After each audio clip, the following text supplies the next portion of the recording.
নমস্কার।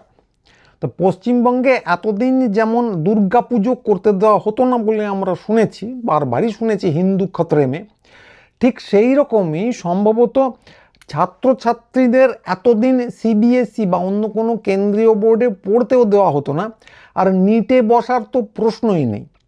খুব সম্ভবত, আমি আন্দাজে বলছি এগুলো, কারণ খুব সম্ভবত সেই জন্যেই কলকাতার যে বিরাট বিরাট দুর্ধর্ষ সব মিডিয়া হাউস আছেন, সেই সমস্ত জায়গায় এই যে নিট বা সিবিএসই, তাতে দুর্নীতি বলুন, জালিয়াতি বলুন, প্রশ্ন ফাঁস বলুন, যাই বলুন, সে নিয়ে কোনো খবর নেই।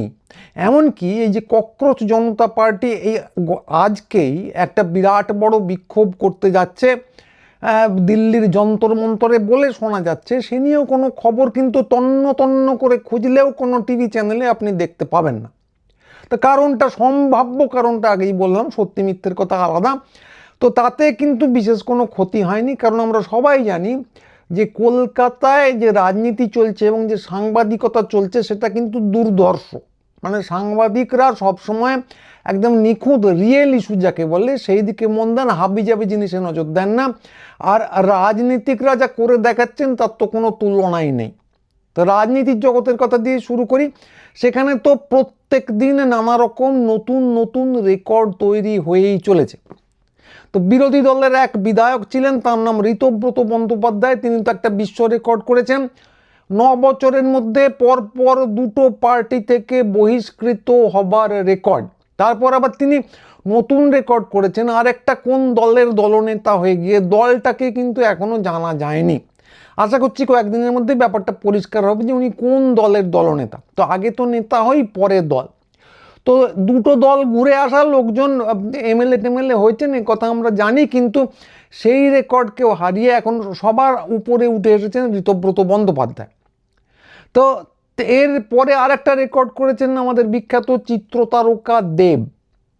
তো তিনি ভোটের আগে সারা পশ্চিমবঙ্গ জুড়ে বোধহয় মমতা আর অভিষেকের থেকে সব থেকে বেশি পশ্চিমবঙ্গ জুড়ে প্রচার করেছেন, আন্দাজে বলছি দেব। তারপর তাঁর পার্টি ভোটে হেরে গেছে, তিনি সেই পার্টির এখনো সাংসদ। কিন্তু তারপর তিনি বলেছেন যে, যেটা বলেছেন হুবহু কোট করছি না, তার মানে হচ্ছে যে তৃণমূল যদি জিতে যেত তাহলে কিন্তু তাঁর সর্বনাশ হতো, ওই স্বরূপ বিশ্বাসকে কিন্তু আর ঠেকানো যেত না। এই দুটোতেই শেষ না। তো গ্রিক ট্র্যাজেডির থেকেও আরও বড় ট্র্যাজিক চরিত্র হিসেবে উঠে দাঁড়িয়েছেন জয়প্রকাশ মজুমদার। তো তাঁর ট্র্যাজেডির ইতিহাস আমরা জানি। তিনি বিজেপিতে গিয়ে একবার তৃণমূলের লাথি খেয়ে কচু বনে পড়ে গিয়েছিলেন, তারপর তৃণমূলে গিয়ে যাদবপুর বিশ্ববিদ্যালয়ে অতিবামদের লাথি খেয়েছিলেন, এবং তাতেও পৃথিবীতে কোথাও কোনো ন্যায় নেই, ন্যায় বিচার নেই, ট্র্যাজেডির যা চরিত্র। এবং তারপরেও এত কিছু সহ্য করার পরেও সবশেষে তিনি গ্রেপ্তার হয়ে গেছেন।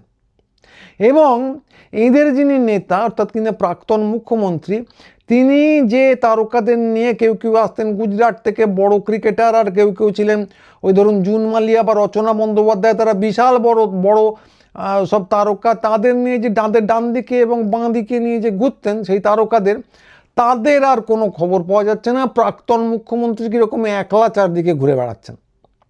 তো এইটা রাজনীতির একটা দিকের ছবি। তো উল্টো দিকে মিডিয়ার কথাটায় আসা যাক, রাজনীতির বাকি কথায় পরে আসবো। যে মিডিয়ায় নির্বাচনোত্তর হিংসা হু হু করে দেখানো হচ্ছে, কিন্তু কি দেখানো হচ্ছে? দেখানো হচ্ছে কেবল বিরোধীদের, সেটাও কিন্তু বিশ্ব রেকর্ড। এই প্রথম ভোটে হেরে কেবল এবং কেবলমাত্র বিরোধীরাই সন্ত্রাস করছে, কেবল এবং কেবলমাত্র বিরোধীরাই যাবতীয় অপকর্ম করছে, ফলে বিরোধীরাই শিরোনামে। উল্টো দিকে যিনি সভাপতি আছেন শাসক দলের, তিনি অত্যন্ত সংস্কৃতিবান, তিনি কথায় কথায় শক্তি চট্টোপাধ্যায় আওড়াচ্ছেন আর বলছেন আমরা কিন্তু ওদের মতো নই।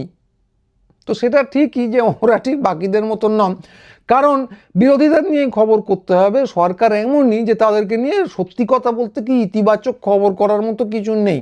এটা মিডিয়ার দোষ নয়, সরকারেরও দোষ নয়, কারণ মিডিয়া যদি ইতিবাচক কিছু না থাকে আর কি দেখাবে, আর সরকারকে নিয়ে যদি বলার কিছু না থাকে কি দেখাবে। কিন্তু তার মানে এই নয় যেটা সরকারের দোষ।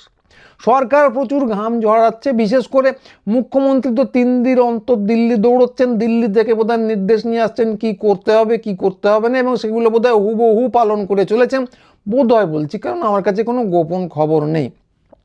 তো যেটা প্রকাশ্য খবর সেটা দেখতে পাচ্ছি যে অনেক কষ্ট করে 1 মাস বাদে একটা মন্ত্রিসভা বানিয়েছেন, যেটা নাকি সরকারের প্রাথমিক কর্তব্য বলে এতদিন জানতাম, কিন্তু এই সরকার তো আগেরগুলোর মতন নয়। ফলে অনেক কষ্ট করে 1 মাস পরে তারা একটা মন্ত্রিসভা বানিয়েছে, ব্যাস কাজ খতম। যদিও আরেকটা কাজ বাকি আছে, যে দপ্তর ভাগাভাগি, কিন্তু ওগুলো ফালতু কাজ, তাই করা হয়নি। ওসব ফালতু কাজে সময় দেওয়ার কোনো মানে নেই। ওর থেকে দিল্লিতে দৌড়দৌড়ি করা, ডেলি প্যাসেঞ্জারি করাটা হচ্ছে অনেক গুরুত্বপূর্ণ কাজ। তা আরও একটা গুরুত্বপূর্ণ কাজ, সেটা হচ্ছে সরকারের যেটা আসল কাজ, এই সরকার যেহেতু তা আগের সরকারগুলোর মতো নয়, তার আসল কাজ হলো যে বিরোধী যারা আছেন, প্রধান বিরোধী, তাদের অর্ধেক লোককে জেলে পুরে দেওয়া, আর বাকি অর্ধেককে জেলে পুরে দেব এই ভয় দেখিয়ে নিজের দিকে নিয়ে আসা। তো বিরোধীরাও তেমন, তো ভয় সকলেই পায়, আমিও পাই, কিন্তু ভয় পেয়ে রাজনীতি করতে যাওয়ার দরকারটা কি আমি বুঝি না। যদি ভয়ই পান রাজনীতি করতে গেলেন কেন? কিন্তু তার মানে এই নয় যে সরকার তার কাজ করছে না। সরকার অর্ধেক বিরোধীদের জেলে পুচ্ছে এবং বাকিদের ভয় দেখিয়ে নিজের দিকে নিয়ে আসছে। তো এইটা ঠিক ভারতবর্ষে এর আগে আমরা দেখিনি। দু একটা রাজ্যে একেবারে হয়নি, তা না, মহারাষ্ট্রে শুনেছি হয়েছে, ত্রিপুরায় শুনেছি কিছুটা হয়েছে, কিন্তু এই যে বিপুল মাত্রায় এই প্রথম আমরা দেখছি। কিন্তু এটা বিশ্ব রেকর্ড না, এটা ভারতীয় রেকর্ড। কারণ এর আগে পাকিস্তান, বাংলাদেশ, এই সমস্ত দেশে এরকম হতো জানতাম। পাকিস্তানের ধরুন একজন কারো ক্ষমতা গেল, সে জুলফিকার আলী ভুট্টো হন, বেনজির ভুট্টো হন, নওয়াজ শরীফ হন, তারপর তিনি হয় ইমরান খান হন, তারপর তিনি হয় জেলে চলে যেতেন, কিংবা ফাঁসি হতো, কিংবা দেশত্যাগী হতেন। দলের কর্মীদের যে কী হাল হতো সে আর না বলাই ভালো। তো এইগুলো ছিল আগে ভারতবর্ষ এবং বাংলাদেশ, পাকিস্তান, এই সমস্ত জায়গায়। ভারতবর্ষে এই সুন্দর সংস্কৃতিটার কোনো পরিচয় আমরা পাইনি। এই নতুন সরকার যেহেতু তা আগের মতো নয়, এই সুন্দর সংস্কৃতির সঙ্গে আমাদের পরিচয় করিয়ে দিচ্ছে। তো উল্টো দিকে যে মিডিয়া, যারা বিশ্বের 157 নম্বর বা কোনো একটা জায়গায় আছে প্রেস ফ্রিডম ইন্ডেক্সে, সেই র্যাঙ্কে থাকা মিডিয়া খুব হই করে বলছে এইটার নামই কিন্তু আসল গণতন্ত্র।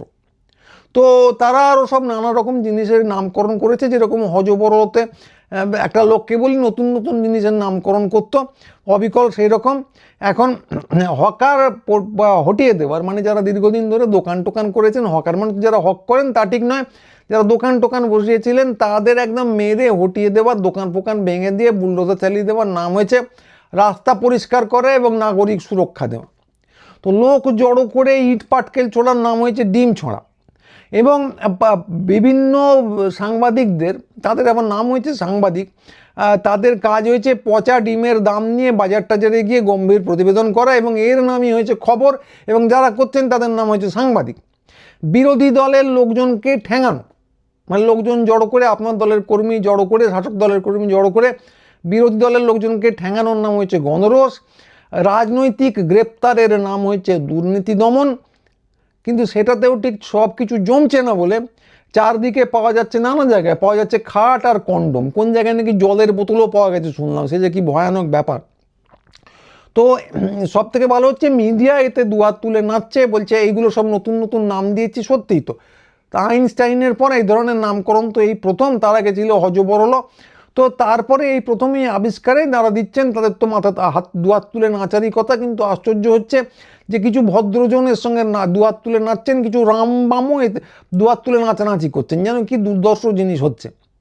তো ভুলে গেছেন তারা, তাদের মনে নেই, স্মৃতিশক্তি সততই দুর্বল। তো ভুলে গেছেন যে এই তথাকথিত কন্ডম পাওয়া, এটা কিন্তু এখান থেকে শুরু হয়নি, শুরু হয়েছিল JNU থেকে। সেখানেও পুলিশ টুলিশ নামিয়ে, কেন্দ্রীয় বাহিনী নামিয়ে নানা রকম জিনিস করার আগে এই অজুহাতগুলো দেওয়া হয়েছিল।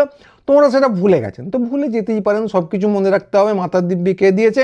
এটাও ভুলে গেছেন যে উমর খালিদ এইরকম গ্রেপ্তার হয়েছিলেন, তারপর মাঝখানে খুব সামান্য কয়েকদিন আগে 2-1 দিনের জামিনে একটু ছাড়া পেয়েছেন, কিন্তু মুক্তি টুক্তি এখনও পাননি। তো একটা জিনিস যদি ঘটে, তাহলে নিজেদের পিছনে যে বাঁশ কিছুদিন পরেই আসতে চলেছে, এইটা ভুলে গিয়ে দুহাত তুলে নৃত্য করা, এটা যদিও একটা চমৎকার ব্যাপার, অনেক দিন পরে দেখলাম, কিন্তু এটা নতুন রেকর্ড নয়। তো এর আগে দেশভাগের সময় এরকম দেখা গিয়েছিল, নিজেদের পশ্চাৎ দেশে কিছুদিন পরেই বাঁশ ঢুকবে। বাঙালি ভদ্রজনেরা বিলক্ষণ জানতেন, তাদের বুদ্ধি শুদ্ধি ছিল না তা তো নয়, বুদ্ধি ছিল এবং তারা জানতেনও, কিন্তু সেটা ভুলে গিয়ে দেশভাগের সময়ও তারা দুহাত তুলে নেচেছিলেন। তো তার অবিকল পুনরাবৃত্তি দেখা যাচ্ছে। ফলে এইটা আমাদের চোখে নতুন হলেও বা পশ্চিমবঙ্গের বা বাংলার ইতিহাসে একেবারে নতুন কিছু নয়। তো সব মিলিয়ে আমরা যেটা দেখতে পাচ্ছি যে বিশেষ করে বাংলায়, ভারতবর্ষে তো বটেই, গণতন্ত্রের অবস্থা কিন্তু দুর্ধর্ষ। ডলার 100 টাকা ছুঁতে চলেছে। তো ডলার 100 টাকা ছোঁয়ার মানে হচ্ছে যে আপনি যা বিদেশ থেকে আনবেন, তেল টেল সমেত সব কিছুরই দাম হু হু করে বাড়বে। তেলের যখন ডলারের দাম 70 টাকা ছিল, তখন $1 যদি তেল পেতেন তাহলে আপনি 70 টাকায় কিনতে পারতেন। $100 হওয়ার পরে বিদেশে যদি তেলের দাম নাও বাড়ে, আপনাকে ওটা 100 টাকায় কিনতে হবে। আর যদি তেলের দামও সঙ্গে বাড়ে তাহলে তো সোনায় সোহাগা। তো কোন এক নেত্রী বলেছেন এতে চিন্তার কিছু নেই, 100 তো একটা সংখ্যা মাত্র। এর আগে আরেকজন বলেছিলেন যে পুরোটাই তো মাইন্ডসেট, মানে 10 টাকাকে 1 টাকা ভাবলেই দেখবেন যে তেলের দাম কমে গেছে। তো সত্যি কথা, তো ফলে চিন্তার কিছু নেই। তো ওদিকে আমেরিকার যে বিদেশ সচিব আছেন সেই মার্কো রুবিও বলেছেন যে ভারতবর্ষ একদিন তেলের যে দাম বেড়ে গেছে বাইরে, সেটাকে মেকআপ করার জন্য রাশিয়া থেকে তেল কিনছিল। সেই সুখের দিন কিন্তু শেষ হয়ে গেছে। যত তাড়াতাড়ি সম্ভব এই যে কনসেশন তারা দিয়েছিলেন, ওরা নাকি কনসেশন দিয়েছিলেন একটা সার্বভৌম রাষ্ট্রকে, তো ভালো কথা।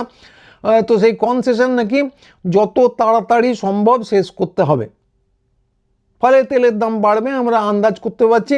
কিন্তু কথা হলো যে ওই যে আগেই বললাম, এতে কোনো সমস্যা নেই, সমস্যা থাকার কথাই নয়।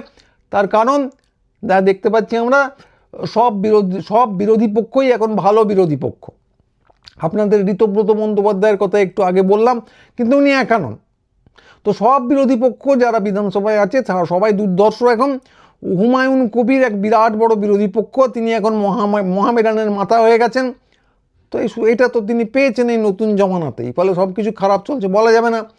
তো নৌসাদ সিদ্দিকী কি সব থেকে নিরাপত্তা পেয়েছেন, তার সঙ্গে আইন মেনে গোরক্ষা করতে বলেছেন, প্রায় গোরক্ষা সংরক্ষণ সমিতিও খুলে ফেলেন। তো ফলে তিনি খুব ভালোই আছেন বোঝা যাচ্ছে, এবং মাঝে মাঝে এই তৃণমূলকে গিয়ে চিমটি কাটছেন যে কই সংখ্যালঘুদের বাঁচাতে গেলি কই। তো ফলে তিনি আনন্দে আছেন বোঝা যাচ্ছে। তো ওদিকে সিপিএমের যে বিধায়ক আছেন মুস্তাফিজুর, তিনি নির্ভয়ে অন্নপূর্ণার ফর্ম ভর্তি করতে বলেছেন। এবং সবশেষে আসছেন আমাদের সেই না জানা বিরোধী দলের নেতা ঋতব্রত বন্দ্যোপাধ্যায়। তিনি বলেছেন তিনি গঠনমূলক বিরোধিতা করবেন, সব কিছুর বিরোধিতা একেবারেই করবেন না। তো বিরোধিতাটা কিসের করছেন আমরা দেখতে পাইনি। তিনি নাকি শ্রমিক নেতা, কিন্তু এই যে দোকানপাট উঠে যাচ্ছে, হকার উচ্ছেদ হচ্ছে, এই নিয়ে তার কোনো বিবৃতি আমরা পাইনি। এটাকেই খুব সম্ভবত বলা হয় গঠনমূলক বিরোধিতা। তো এইগুলো চলছে, ফলে আমাদের চিন্তার কিছু নেই। ডলারের দাম বেড়ে যাক, তেলের দাম বেড়ে যাক, চিন্তার কিছু নেই। কারণ এখন এসে গেছে গঠনমূলক বিরোধিতার যুগ। যা খুশি নিয়ে চেঁচামেচি করলে তো হবে না, শুধু গঠনমূলক বিরোধিতা করতে হবে। সেটা কি, যেটা শাসক দল ঠিক করে দেবে। শাসক দল আগে শুধু কারা সরকারে থাকবে, কি সরকার কীভাবে চলতো ঠিক করতো, তো এখন তারা কারা ভোট দেবে সেটাও ঠিক করে দেয়, কারা বিরোধী হবে সেটাও ঠিক করে দেয়, এবং কীভাবে বিরোধিতা হবে, গঠনমূলক বিরোধিতা, সেটাও মোটামুটি ঠিক করে দেয়। ট্যাঁ ফো করলে তো তাদের কি শাস্তি সে তো আপনি জানেনই। জেলে ঢুকতে হবে, তারপর কোমরে দড়ি দিয়ে নিয়ে টিয়ে যাওয়া হবে, সে খুব খারাপ জিনিস। তারপর আবার বলা হবে দুর্নীতি করেছে, তারপর কোথায় খাট পাওয়া যাবে, কন্ডম পাওয়া যাবে, সেই নিয়ে ভদ্রলোকেরা তো দুহাত তুলে নেচে চলবেন, কন্ডম পাওয়া গেছে। তো যাই হোক, তো এইটা নিয়ে এইটার তো একটা এফেক্ট থাকবেই, ফলাফল থাকবেই। ফলে সব বিরোধিতাই এখন গঠনমূলক বিরোধিতা। তো তার মানে ভাববেন না যে কোনো বিরোধিতাই হচ্ছে না। এই যে যেমন হকারদের নিয়ে বা দোকানপাট তোলা নিয়ে বেশ কিছু বিক্ষোভ হচ্ছে, চেঁচামেচি হচ্ছে, সেটা করতে দেওয়া হচ্ছে, এটা সরকারের মহানুভবতা। এদেরকে ওই সিবিএসই স্কুলের অভিভাবক বা গর্গচাটুর্যের মতো গ্রেপ্তার করে ফেলা হচ্ছে না, তাই এইটা করতে দেওয়া হচ্ছে। ভাববেন না যে আমি বামপন্থীদের কোনো দোষ দিচ্ছি। বামপন্থীরা যদি একটা সুযোগ পেয়ে থাকেন, ফাঁকা জায়গা পেয়ে থাকেন, অতি অবশ্যই সেটা তারা ব্যবহার করবেন, দোষের কিছু নেই। কিন্তু কথা হচ্ছে এইটা করতে দেওয়া হচ্ছে, কাউকে গ্রেপ্তার করা হচ্ছে না ওই সিবিএসই স্কুলের অভিভাবকদের মতো। কেন করা হচ্ছে সেটাও মাথায় রাখতে হবে, কারণ এটা দেখাতে হবে যে গণতন্ত্র এখন আছে। ফলে আমরা দেখতে পাচ্ছি যে গণতন্ত্র এখন আছে, দিব্যি চেঁচামেচি করা যাচ্ছে। তার মানে কি, তার মানে হলো যে সর্বত্র শান্তি কল্যাণ, কোথাও কিছু সমস্যা নেই। তো একটু আধটু কক্কর জনতা পার্টি দিল্লির যন্তর মন্ত্রে কী সব করবে তার খবরও আপনি বিশেষ পাবেন না, সেইটুকু বাদ দিয়ে। তো ফলে পৃথিবী এখন শান্ত। এখন চেঁচামেচি যা করছে কিছু খুচরো বিরোধী পক্ষ করছে, তার মানে হচ্ছে বিশৃঙ্খলা তৈরি করছে। সমস্ত দোষ হচ্ছে বিরোধী পক্ষের। নির্বাচনোত্তর হিংসা এই প্রথম পৃথিবীর ইতিহাসে শুধু বিরোধী পক্ষ করে চলেছে, এবং সরকার পক্ষে যিনি আছেন তিনি শান্তি কল্যাণের পক্ষে, কারণ তিনি শক্তি চট্টোপাধ্যায় আবৃত্তি করছেন ব্যারিটন ভয়েসে। ফলে পশ্চিমবঙ্গের অবস্থা খুবই ভালো, এই আশ্বাসটুকু আমার থেকে নিয়ে যান। তো ভবিষ্যতে এরকম আশ্বাস আরও দেব। যারা এই আশ্বাসের কথা নিয়মিতভাবে শুনতে চান, চ্যানেলটা অতি অবশ্যই সাবস্ক্রাইব করুন, অতি অবশ্যই হাইপ করুন, বন্ধুবান্ধবদের কাছে পাঠান, এবং নিয়মিতভাবে এসে দেখে যান। রোজ রোজ তো প্রতিবেদন করতে পারবো না, তবে নিয়মিতভাবেই করব, অবশ্যই এসে দেখে যাবেন। আজকে এইটুকুই, সবাই ভালো থাকবেন, নমস্কার।